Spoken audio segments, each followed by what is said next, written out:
posture right now? Are you taking up space or are you shrinking? So, welcome to this week's live. My name is Tasmi Anisha, or Smia for short, and today we're talking about taking up space. So, today I actually learned that there's a generation called the silent generation, which is generation before baby boomers, and it's called that because they were the generation of children are to be seen and not heard. And I thought that was really interesting that there was a generation named after this phenomenon. And it's really interesting because, that generation isn't that long ago. And you can still kind of see the reverberations of this kind of mentality today. I personally think you can trace this back to the beginnings of patriarchy when, children start to become seen as property, which we kind of take for granted nowadays. And with that, comes like all of these hosts of side effects, including children should be seen and not heard. So taking up space is something that we have more of an awareness nowadays, with things like lean in and, assertiveness training and, ask for what you deserve, that kind of thing.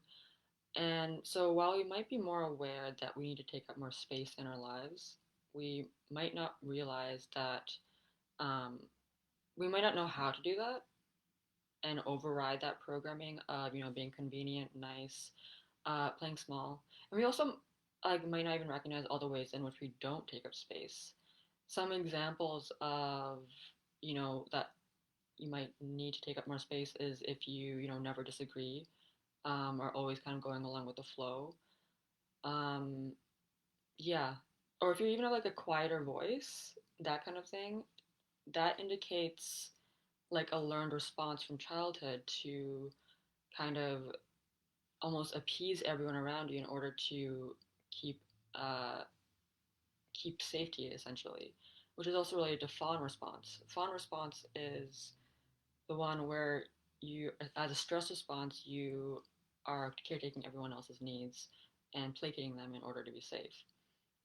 So this kind of thing can be it's an ingrained survival strategy, and it can carry with us to adulthood, obviously. And in adulthood, we might realize that, we have like this habit of shrinking, but not know how to shift away from it. So today we'll be doing a quick tapping on doing a bit of a reversal, but this kind of pattern, it's like a pretty, I guess, ingrained pattern, and there's a lot of different facets to it.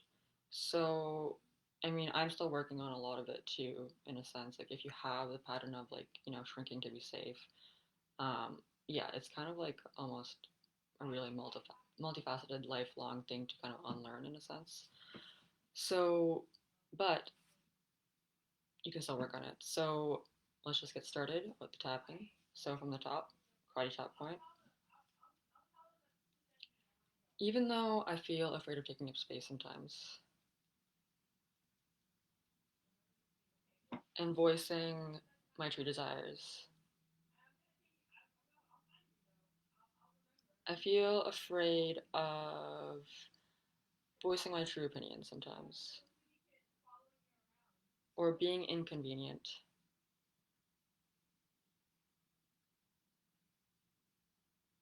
I find it really hard to go against the flow. I find it hard to embody myself sometimes.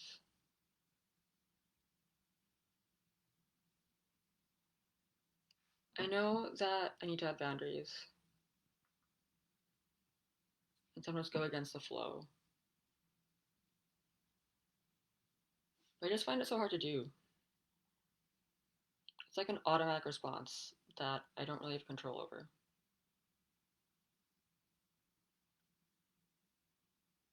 But even though I have a habit of shrinking, being small, not making my needs and desires known, I deeply and completely love, accept, and forgive myself. I might have learned to shrink in order to be safe from a very young age. And the thing is, I don't need to do that anymore. It may have served me in the past, but I'm safe now. It's safe to take up space. So I choose to release this pattern of shrinking, being small, people pleasing, and replace it with I deserve to take up space. It is safe to take up space, and I know how to take up space. I know when to rock the boat when it is necessary to do so. I know how to make my needs known. I know how to make my preferences known. I know how to embody myself. I know how to move through the world taking up space. I know how to use my voice. Say deeply and completely. Love, accept, and forgive myself.